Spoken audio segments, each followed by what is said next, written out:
Hello guys, welcome to Wisdom classes. Today we will start chapter 5 of class 9th. ये इसकी second video है। First video पहले ही upload हो चुकी है। आई होप आपने पहले देख ली होगी। यदि किसी ने नहीं देखी है तो पहले प्लीज़ आप उसे देखेंगे। उसके बाद आपको जो ये सेल ऑर्गेनल्स की है उसके बारे में आपको और अच्छे से समझ आएगा। उसके डिस्क्रिप्शन बॉक्स में नोट्स दिए गए हैं और उसका लिंक भी उसी के अंदर है। Now start cell organelles. कल मैंने आपको बताया था कि सेल क्या होता है, व्हाट इज़ सेल। तो सेल क्या हमारी बेसिक फंडामेंटल यूनिट होती है। किसी भी बॉडी को बनाने के लिए सबसे पहले जो फंडामेंटल यूनिट है वो हमारी क्या है, सेल। जिसे किसने फाइंड आउट किया था, रॉबर्ट हुक ने इन 1665 में। फिर मैंने आपको बताया था जो सेल है हमारी, सेल तीन पार्ट से मिलकर बनती है। कौन कौन से, cell membrane, nucleus and cytoplasm. अब साइटोप्लाज्म में जो ऑर्गन्स पाए जाते हैं उन्हें हम क्या बोलते हैं, सेल ऑर्गेनल्स। आज हम उन्हीं के बारे में स्टडी करेंगे। सेल ऑर्गेन्स, जो सेल ऑर्गेन्स होते हैं कि सेल के अंदर कौन कौन से, जो साइटोप्लाज्म होता है सेल का, उसके अंदर कौन कौन से ऑर्गन्स पाए जाते हैं। तो कौन कौन से ऑर्गन पाए जाते हैं उनके बारे में हम देखेंगे। सबसे पहले आप ये डायग्राम देखिए। इस डायग्राम के अंदर ऑलरेडी सारे पार्ट्स हैं जो आपको दिखाए जा रहे हैं। देखिए इसमें जो जो हम रीड करेंगे, जिनके बारे में हम स्टडी करेंगे, वो आपको यहाँ पर दिखाई दे रहे हैं।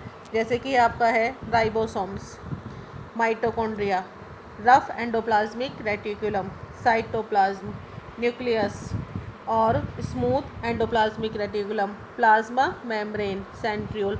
ये सब क्या है, हमारे सेल ऑर्गेनल्स हैं जिनके बारे में हम रीड करेंगे। अब हमारा जो सेल ऑर्गेनल्स हैं उसका फर्स्ट है जो हमारा एंडोप्लाज्मिक रेटिकुलम। एंडोप्लाज्मिक रेटिकुलम के बारे में हम सबसे पहले स्टडी करेंगे, जो सेल का पार्ट है। अब सेल ऑर्गेनल में जो एंडोप्लाज्मिक रेटिकुलम है उसका क्या है आपका, उसे शॉर्ट फॉर्म में हम क्या बोलते हैं, ER, कैपिटल ER के नाम से भी इसको इंडिकेट करते हैं। अब ये क्या होती है, इसकी ट्यूब लाइक स्ट्रक्चर्स होती हैं जो थोड़ी राउंड में भी होती हैं। ये ट्यूब लाइक स्ट्रक्चर्स पूरे साइटोप्लाज्म के अंदर फैली हुई होती हैं। It looks like long tubules और राउंड और ओब्लॉन्ग बैग्स। इन्हें हम क्या बोलते हैं, वेसिकल्स भी बोलते हैं।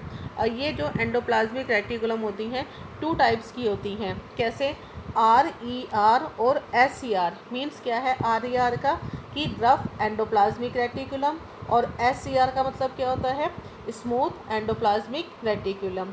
इन दोनों में क्या डिफरेंस होता है, जो आपकी रफ एंडोप्लाज्मिक रेटिकुलम होती है उस पर क्या पाए जाते हैं, आपके राइबोसोम्स, कि राइबोसोम्स जुड़े हुए होते हैं।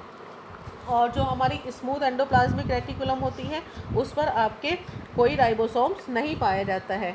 तो मीन्स क्या हुआ कि RER जो है उसके ऊपर क्या पाए जाते हैं, राइबोसोम्स पाए जाते हैं।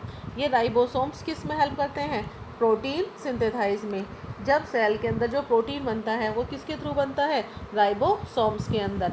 ये राइबोसोम्स जो हैं प्रोटीन को सिंथेसाइज करके एंडोप्लाज्मिक रेटिकुलम को प्रदान करते हैं।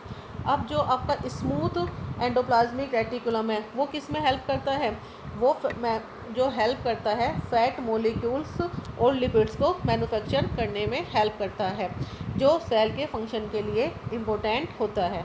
तो यदि आपसे पूछा जाए ER और RER एंड SER में क्या डिफरेंस है, तो जो आपका SER है वो फैट के मॉलिक्यूल्स बना देता है, और जो आपका RER है वो क्या बनाता है, आपका प्रोटीन सिंथेसाइज में हेल्प करता है। इस प्रोसेस में जो आपका है, जो आपकी लिपिड की लेयर बनती है, प्रोटीन की लेयर बनती है, इसी से हमारी सेल डेवलप होती है। जो हमारी सेल मेम्ब्रेन होती है वो डेवलप होती है। इसे हम क्या बोलते हैं, मेम्ब्रेन बायोजेनेसिस। क्यों, क्योंकि जो आपकी सेल मेम्ब्रेन है किसके द्वारा बनती है, लिपिड और फैट के मॉलिक्यूल्स के द्वारा, इसीलिए इसे क्या बोला जाता है, मेम्ब्रेन बायोजेनेसिस। अब है some other proteins and lipid functions and as enzyme. जो प्रोटीन और लिपिड होते हैं वो एक एंजाइम्स के रूप में फंक्शन करते हैं। अब ये जो Aldous ER varies greatly in appearance in different cells. ER जो है हर सेल्स में डिफरेंट टाइप्स की सेल्स में डिफरेंट टाइप्स की ही दिखाई देती है, और इसका जो है एक सिस्टम, नेटवर्क सिस्टम की तरह पूरे सेल के साइटोप्लाज्म के अंदर बिखरी हुई होती है। वन फंक्शन ऑफ ER का is to serve as channels for the transport of materials between various regions of the cytoplasm. जो ER का वन फंक्शन है वो क्या था आपका, कि ट्रांसपोर्टेशन में हेल्प करती है। मींस जो आपको पता है कि ER किसका सिंथेसाइज करता है, प्रोटीन का। तो प्रोटीन को प्रोवाइड करने में, एक पार्ट से दूसरे पार्ट तक पहुंचाने में कौन हेल्प करती है, हमारी एंडोप्लाज्मिक रेटिकुलम। दूसरा, एंडोप्लाज्मिक रेटिकुलम का जो फंक्शन है वो क्या है, साइटोप्लाज्मिक फ्रेमवर्क प्रोवाइड करता है, एक सरफेस। मींस इसका क्या है कि जो साइटोप्लाज्मिक फ्रेमवर्क होता है वो प्रोवाइड कराता है एक surface of the some of the biochemical activities of the cell की। जो बायोकेमिकल एक्टिविटीज़ होती हैं सेल की, उनको कराने में भी ये हेल्प करता है। SCR पे, अब जो SCR है, स्मूथ एंडोप्लाज्मिक रेटिकुलम, प्ले करता है एक क्रूशियल रोल। क्रूशियल रोल का मतलब क्या होता है, एक महत्वपूर्ण रोल। किसमें, एक महत्वपूर्ण रोल करता है, कैसे, ऑक्सीफाइंग मैनी पॉइजनस, जो आपके पॉइजनस हमारी इसकी सेल की बॉडी में बन जाते हैं, उन्हें डिटॉक्सीफाइंग करने में ये हेल्प करता है। अब जो आपका ये जो प्लांट सेल का आपको डायग्राम दिखाया गया है, देखो पीछे भी आपको मैंने एनिमल सेल का दिखाया, इसी तरह से यहाँ पे क्या दिखाया गया है आपको, प्लांट सेल का डायग्राम। जो प्लांट सेल में है और एनिमल सेल में है, कुछ डिफरेंसेस होते हैं। जैसे आपकी प्लांट सेल है, इसमें आपका प्लास्टिड पाया जाता है, और जो आपकी ये जो इसकी वैक्यूल्स होती है, जो यहाँ पर ये वैक्यूल्स दिखाई गई है, ये क्या होती है, थोड़ी लार्ज होती है, और इसके अंदर सेंट्रियोल्स नहीं पाया जाता है। प्लांट सेल में आपकी सेल वॉल भी पाई जाती हैं, जो आपकी एनिमल सेल में नहीं पाई जाती हैं। अब इस डायग्राम में देखिए, जो सब पार्ट्स मैंने आपको पीछे बताए हैं ऑर्गेन्स के बारे में, वही ऑर्गेनल्स इसके अंदर हैं। जैसे कि आपका न्यूक्लियस हो गया, गोल्गी एपरेटस हो गया, आपके माइटोकॉन्ड्रिया हो गया, क्लोरोप्लास्ट हो गया, ये सब क्या है, प्लांट सेल के पार्ट हैं। अब हमारा जो सेकंड पार्ट है सेल ऑर्गेनल का, वो क्या है हमारा, गोल्गी एपरेटस। गोल्गी एपरेटस को सबसे पहले डिस्क्राइब किया था, किसने किया था, कैमिलियो गोल्जी, जो डिस्कवर करते हैं गोल्गी एपरेटस। अब ये किस तरह से होते हैं कि ये हमारी सेक लाइक स्ट्रक्चर्स होती हैं, और ये एक दूसरे के ऊपर, जैसे हम पैसों के सिक्के जो होते हैं, सिक्के एक के ऊपर एक रख देते हैं, उस तरह की स्ट्रक्चर्स इनकी होती है। इस तरह से इनके ऊपर इस तरह से जो आपको दिखाई दे रही है, इसे क्या बोलते हैं, गोल्गी एपरेटस। और इस स्ट्रक्चर को हम क्या बोलते हैं, सिस्टर्नी। क्या बोलते हैं इसको, सिस्टर्नी। तो these membranes often have connection. अब ये जो हमारी जो मेम्ब्रेन्स है, एक दूसरे के मेम्ब्रेन से जुड़ी हुई होती हैं, और इन सबका कनेक्शन किससे होता है, हमारा एंडोप्लाज्मिक रेटिकुलम से। क्यों, क्योंकि एंडोप्लाज्मिक रेटिकुलम किसको बनाती है, हमारे प्रोटीन को, और प्रोटीन को बनाने के बाद ये क्या करती हैं कि जो कॉम्प्लेक्स सेलुलर मेम्ब्रेन सिस्टम को भी बनाने में ये हेल्प करती है। सेकेंडली कि ये जो एंडोप्लाज्मिक रेटिकुलम है, हमारा जो पैक्ड जो प्रोटीन सिंथेसाइज हुआ है, वो गोल्गी एपरेटस के अंदर स्टोर होता है, क्योंकि इन्हें हम क्या बोलते हैं, स्टोरेज बैग भी इनको बोला जाता है। क्योंकि जिस तरह से स्टोरेज का काम इनके अंदर होता है, तो उन्हें पैकिंग करती हैं और स्टोर करके रखती हैं, तो उसे क्या बोलते हैं, गोल्गी एपरेटस। इसमें आपके कुछ केसेस में जो कॉम्प्लेक्स शुगर में be made from simple sugar in Golgi apparatus. जो हमारे सिंपल शुगर मॉलिक्यूल्स होते हैं, जो कॉम्प्लेक्स शुगर मॉलिक्यूल्स होते हैं, वो क्या होते हैं कि सिंपल मॉलिक्यूल्स में टूटते हैं। गोल्गी एपरेटस को हम क्या बोलते हैं, Golgi apparatus is also involve in the formation of lysosomes. Lysosomes क्या होते हैं कि लाइसोसोम्स जो है आपका साइटोप्लाज्म का ही एक ऑर्गेन है, जो अभी हम आगे स्टडी करेंगे इसके बारे में। क्योंकि गोल्गी एपरेटस आपको पता है स्टोर करने का काम करती है, और इसी के फॉर्मेशन से क्या होता है, हमारे लाइसोसोम्स। लाइसोसोम्स क्या बोलते हैं, सुसाइड बैग हैं सेल के। क्योंकि कुछ सेल जो होती हैं, जो आपके फॉरेनर पार्टिकल्स होते हैं, वो सेल के अंदर यदि एंटर कर जाते हैं, तो लाइसोसोम्स उनको क्या करती हैं, एनगल्फ कर लेती हैं, उनको क्या कर देती हैं, फिनिश कर देती हैं। और कई बार ये सेल के अंदर यदि ब्रस्ट हो जाती हैं तो इनके अंदर जो एंजाइम्स होते हैं वो पूरी की पूरी सेल को ही क्या कर देते हैं, नष्ट कर देते हैं। तो इसलिए इन्हें क्या बोला जाता है, suicide bag of the cell. जो अब नेक्स्ट हमारा है लाइसोसोम्स। अब लाइसोसोम्स के बारे में जो हम आपको अब आगे बताएंगे। जैसे मैंने अभी बताया कि जो लाइसोसोम्स होते हैं वो क्या है कि lysosomes are membrane bound sac filled with digestive enzyme. Lysosomes के अंदर क्या पाए जाते हैं, डाइजेस्टिव एंजाइम्स होते हैं और सैक लाइक स्ट्रक्चर्स होते हैं। सिर्फ इस तरह के स्ट्रक्चर्स होती है और इनके अंदर क्या भरा हुआ होता है, digestive enzyme. These enzymes are made by RER। जो ये एंजाइम्स है किसके द्वारा बनते हैं, RER means rough endoplasmic reticulum के द्वारा। Lysosomes are a kind of waste disposal system of the cell. Lysosomes क्या है, आपका सेल का जो वेस्ट होता है वो इसके अंदर इकट्ठा होता रहता है। जो गोल्गी एपरेटस है वो हमारे स्टोरेज का काम करती हैं और लाइसोसोम्स क्या है, जो वेस्ट मटेरियल है सेल का उसको स्टोर करने का काम करते हैं। मीन्स ये सेल को साफ रखते हैं। These help to keep the clean, ये सेल को क्लीन करते हैं और जो फॉरेनर पार्टिकल्स सेल के अंदर एंटर कर जाते हैं उनको एनगल्फ करते हैं और उनको क्या करते हैं, अपने एंजाइम्स के द्वारा फिनिश कर देते हैं, या मीन्स उसको जो उसके एंजाइम्स होते हैं इसके, उनको एंजाइम्स के द्वारा क्या कर देते हैं, उनको ख़त्म कर देते हैं। बट लाइसोसोम्स कई बार इनके जो डाइजेस्टिव एंजाइम हैं वो क्या होते हैं कि सेल के अंदर यदि फट जाते हैं, ब्रस्ट हो जाती हैं तो पूरी की पूरी सेल को क्या हो जाती है, पूरी की पूरी सेल अपने आप ही ख़त्म हो जाती है। अब है जो आपका, इसलिए इन्हें हम क्या बोलते हैं, suicide bags of the cell. ये क्वेश्चन आपसे पहले भी पूछा जाएगा, यदि कई बार ये पूछा जाता है कि सुसाइड बैग किसको बोला जाता है, what is the suicide bag of the cell, तो आप किसका नाम लेंगे, लाइसोसोम्स। तो लाइसोसोम्स ही क्यों कहा जाता है, क्योंकि लाइसोसोम्स हैं कि इनके एंजाइम्स यदि सेल के अंदर बिखर जाते हैं तो पूरी की पूरी सेल को क्या कर देते हैं, नष्ट कर देते हैं। नेक्स्ट हमारा ऑर्गन है माइटोकॉन्ड्रिया।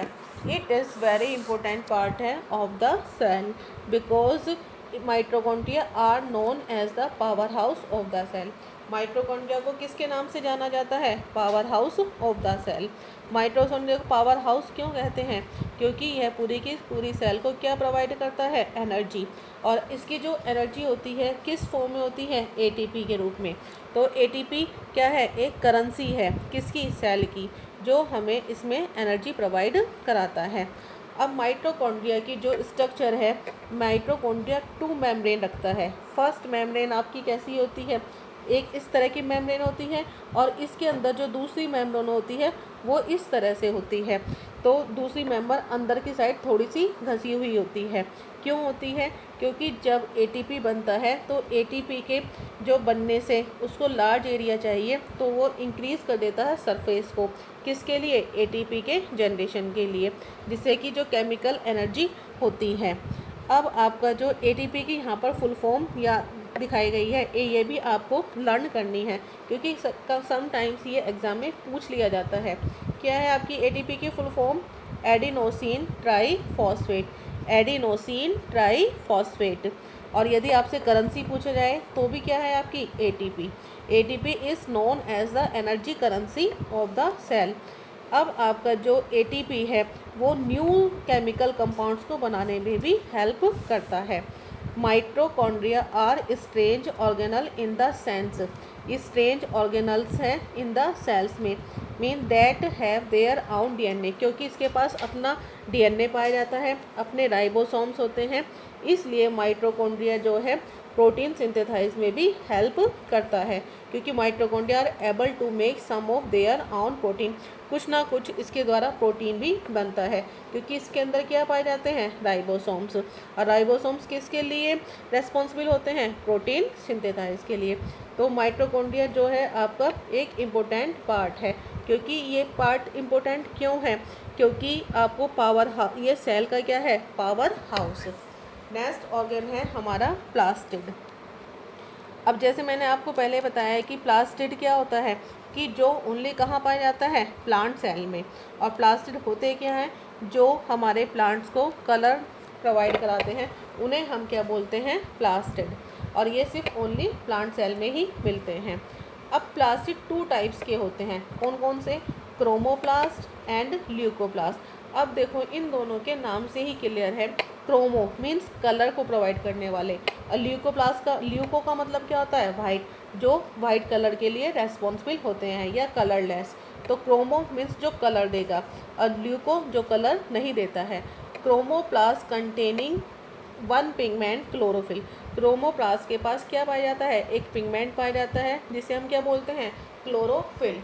क्लोरोफिल किसके लिए रेस्पॉन्सिबल होता है कि आपको पता है, क्लोरोफिल के थ्रू हम फोटोसिंथेसिस का प्रोसेस होता है प्लांट्स के अंदर, क्योंकि प्लांट्स ग्रीन प्लांट्स होते हैं वो अपना खाना बनाते हैं इस प्रोसेस के थ्रू। तो उसमें इसके जो क्लोरोफिल होता है वो सनलाइट को क्या करता है, ट्रैप कर लेता है, जिसके द्वारा फोटोसिंथेसिस का प्रोसेस होता है। Chloroplast are also contain various yellow और ऑरेंज पिगमेंट। जो क्लोरोप्लास्ट होते हैं वो आपके येलो या ऑरेंज पिगमेंट भी रखते हैं। साथ साथ ग्रीन कलर तो जो रेस्पॉन्सिबल है ही क्लोरोफिल के लिए, लेकिन येलो और ऑरेंज पिगमेंट भी इसके अंदर पाए जाते हैं। अब जो आपका है कि जो इंटरनल ऑर्गेनाइजेशन है क्लोरोप्लास्ट का, वो क्या क्या रखता है, मेम्ब्रेन लेयर्स रखता है जो एम्बेडेड होती हैं in the material called the stroma. जो आपकी मेम्ब्रेन्स पाई जाती हैं वो मेम्ब्रेन्स अंदर की साइड क्या होती हैं, एम्बेडेड होती हैं मटेरियल के अंदर, उन्हें हम क्या बोलते हैं, stroma. These are similar to the mitochondria. जैसे मैंने अभी आपको माइटोकॉन्ड्रिया के स्ट्रक्चर के बताया कि अंदर को क्या होती हैं, थोड़ी थोड़ी एम्बेडेड होती हैं, जिससे कि वहाँ का एरिया जो है वो क्या हो जाता है, बढ़ जाता है। इसी तरह से आपका क्लोरोप्लास्ट में पाया जाता है। तो प्लास्टिड जो है, जैसे माइटोकॉन्ड्रिया के पास अपना डीएनए भी था और राइबोसोम्स थे, उसी तरह प्लास्टिड भी क्या रखता है, डीएनए भी रखता है और राइबोसोम्स भी रखता है। तो इसके अंदर भी क्या होता है कि तो कहीं ना कहीं कुछ थोड़े अमाउंट में प्रोटीन का सिंथेसाइज होता है। नेक्स्ट पॉइंट है हमारा वैक्यूल्स। वैक्यूल्स क्या होते हैं, जिनको वैक्यूल्स जो होती हैं बड़ी सैक लाइक स्ट्रक्चर्स होती हैं, मीन्स जहाँ हमारा खाना होता है पहुँचता है उसे हम क्या बोलते हैं, वैक्यूल्स। जो हमारी सेल का जो फूड होता है वो कहाँ पर रहता है, हमारे वैक्यूल्स के अंदर। अब ये दोनों के अंदर पाई जाती हैं, एनिमल सेल के अंदर भी और प्लांट सेल के अंदर भी। लेकिन प्लांट सेल के अंदर जो आपकी वैक्यूल्स होती है वो थोड़ी बड़ी होती है दैन टू एनिमल सेल। इसलिए जो आपका जो सेंट्रल पार्ट है प्लांट सेल का, वो जो थोड़ा सा काफ़ी इससे घिरा हुआ रहता है, उसका means 50 to 90% cell volume weight भी इसका होता है। अब इन प्लांट सेल में vacuoles are full of cell sap. Plant cell में जो वैक्यूल्स होती हैं वो किससे भरी हुई होती हैं, सेल सैप से। And provide turgidity and rigidity of the cell. जब अंदर से ये पूरी फिल होती हैं तो ये क्या सेल को क्या प्रोवाइड करती हैं, रिजिडिटी प्रदान करती हैं। Some many substances of importance in the life of the plant cell are stored in vacuoles. कुछ सब्सटेंसेस जो इम्पोर्टेंट होते हैं लाइफ के लिए इस वैक्यूल्स के अंदर स्टोर हो जाते हैं। दीज इंक्लूड, अब उनके अंदर क्या क्या स्टोर होता है, एमिनो एसिड है, शुगर है, ऑर्गेनिक एसिड हैं, सम प्रोटीन्स हैं। अब जो सिंगल सेल होते हैं जैसे कि आपका अमीबा के अंदर फूड वैक्यूल्स पाई जाती है और वो क्या रखती है, फूड आइटम्स को अपने अंदर रखती है। जैसे ही अमीबा फूड को इनटेक करता है वो डायरेक्ट कहाँ पहुँचाता है, वैक्यूल्स के अंदर। अब आपका जो इम्पोर्टेंट रोल है इसका कि in some unicellular organism vacuoles also play important role in expelling excess water and some wastage from the cell। जो सेल के अंदर साइटोप्लाज्म के अंदर एक्स्ट्रा वाटर हो गया है, कुछ वेस्ट इकट्ठे हो गए हैं, उनको बॉडी से आउट करने में भी ये हेल्प करती है। अब नेक्स्ट पार्ट जो है हमारा इसका कि इसमें देखेंगे कि ईच सेल, जो प्रत्येक सेल है, जो मैंने अभी आपको बताया वो सारे ऑर्गन्स के बारे में बताया। अब जैसे आपने जाना कि जो सेल के ऑर्गन होते हैं सबका फंक्शंस अलग अलग हैं, सब अपना फंक्शंस करते हैं। तो ईच सेल दस एक्वायर्स इट्स स्ट्रक्चर, सबकी स्ट्रक्चर्स डिफरेंट होती हैं, सब एबिलिटी टू फंक्शन, अपनी अपनी उनके फंक्शंस की करने की योग्यता है।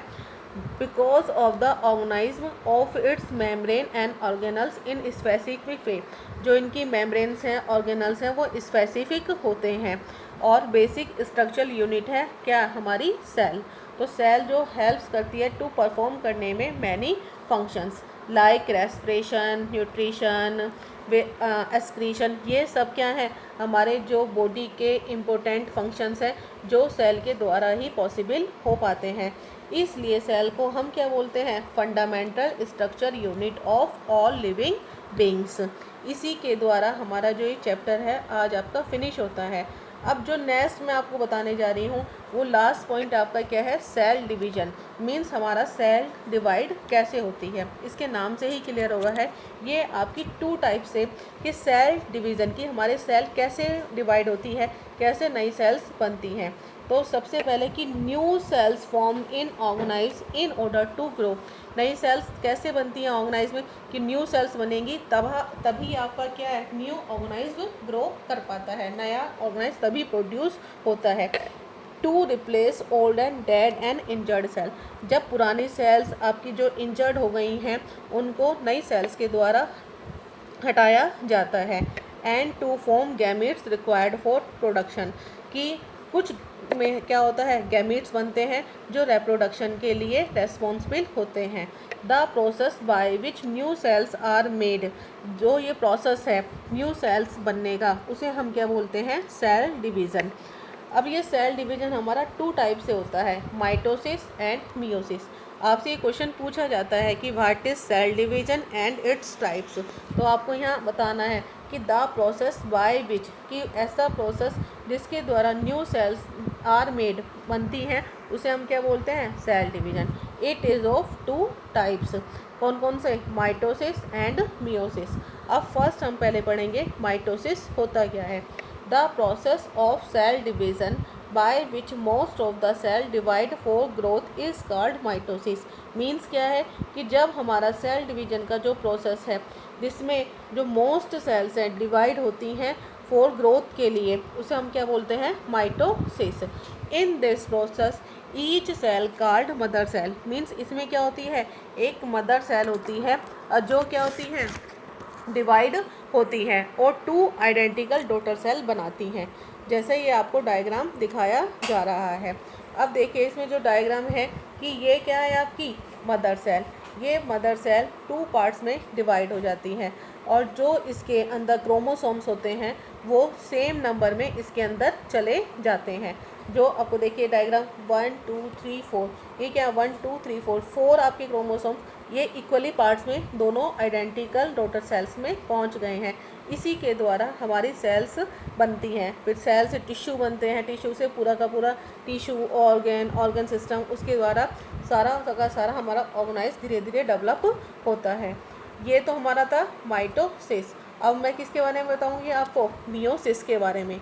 मियोसिस क्या है कि ये स्पेसिफिक है, क्योंकि जो रिप्रोडक्टिव ऑर्गन होते हैं वो क्या प्रोड्यूस करते हैं, गैमीट्स प्रोड्यूस करते हैं और ये गैमीट्स फर्टिलाइजेशन के बाद क्या करते हैं, ऑफ स्प्रिंग्स को प्रोड्यूस करते हैं और ये ऑफ स्प्रिंग्स में जो बनते हैं उनके अंदर जब सेल डिवाइड होती है बाय मियोसिस के द्वारा तो ये क्या करती है, इट प्रोड्यूस 4 न्यू सेल्स। ये क्या बनाती है, एक जो सेल है 2 पार्ट्स में डिवाइड होती है, जो 2 सेल हैं आगे जाके फिर क्या है, अगेन 2 पार्ट्स में डिवाइड होती हैं।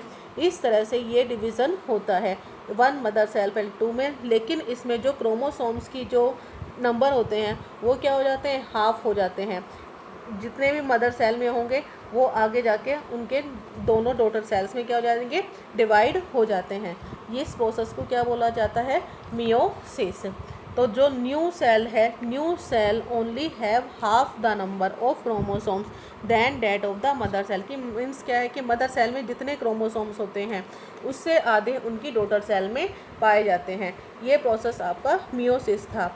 तो कैन यू थिंक, क्या तुम सोच सकते हो, why the chromosomes number have reduce to half in daughter cell, कि क्यों क्रोमोसोम्स के जो नंबर है कम हो जाते हैं डॉटर सेल में।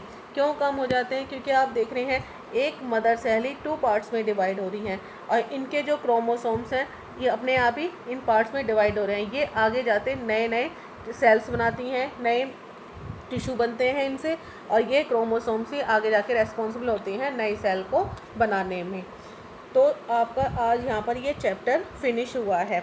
अब जो इस चैप्टर में हमने पढ़ा है कि हमने क्या क्या पढ़ा है कि इस चैप्टर में हमने ये जो मैंने आपको बताया है फर्स्ट वीडियो में भी और सेकंड वीडियो में भी, उसका मैं एक कंसेप्ट मैपिंग के थ्रू आपको एक बार समरी के रूप में यहाँ बता रही हूँ।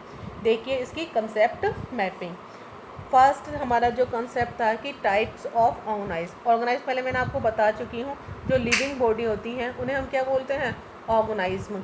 ये 2 टाइप्स की होती हैं, यूनिसेल्युलर एंड मल्टीसेल्युलर। यूनिसेल्युलर जो सिंगल सेल से बने होते हैं लाइक अमीबा, मल्टीसेल्युलर जो मोर देन 1 सेल, तो उन्हें क्या बोलते हैं हम? Multi cellular. Like man, dog, plants, ये सब क्या हमारे मल्टी सेल्युलर। अब ये जो सेल की बॉडी बनती है, जो हमारे ऑर्गेनाइजम उनकी जो बॉडी बनती है उसे हम क्या बोलते हैं? सेल। मतलब बेसिक यूनिट हमारी क्या है? वो क्या हमारी सेल है। सेल 2 टाइप्स की होती है, प्रोकैरियोटिक और यूकैरियोटिक। प्रोकैरियोटिक मतलब जिसके अंदर जो न्यूक्लियस है वेल डिफाइंड नहीं होता है, और यूकैरियोटिक क्या होती है? जिनके अंदर आपका न्यूक्लियस जो है कैसे पाया जाता है? न्यूक्लियस की जो मेम्ब्रेन होती है वो क्लियर रूप से हमें दिखाई देती हैं। कंपोनेंट्स ऑफ द सेल, हमारे जो सेल के कंपोनेंट्स हैं जिनसे मिलकर हमारी सेल बनती हैं वो क्या क्या हैं?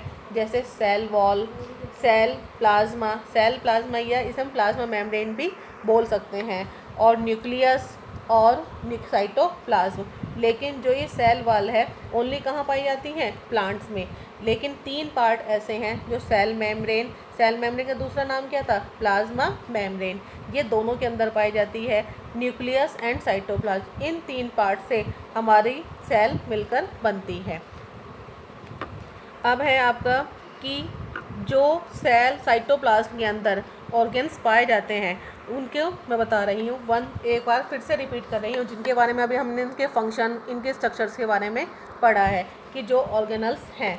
फर्स्ट मैंने आपको क्या बताया था? Endoplasmic reticulum. Endoplasmic reticulum 2 parts में डिवाइड थी, rough endoplasmic reticulum, smooth endoplasmic reticulum.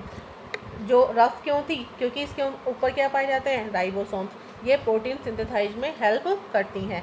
Smooth, इसके ऊपर कुछ भी नहीं पाया जाता है, इसलिए इसे क्या बोलते हैं? Smooth endoplasmic reticulum.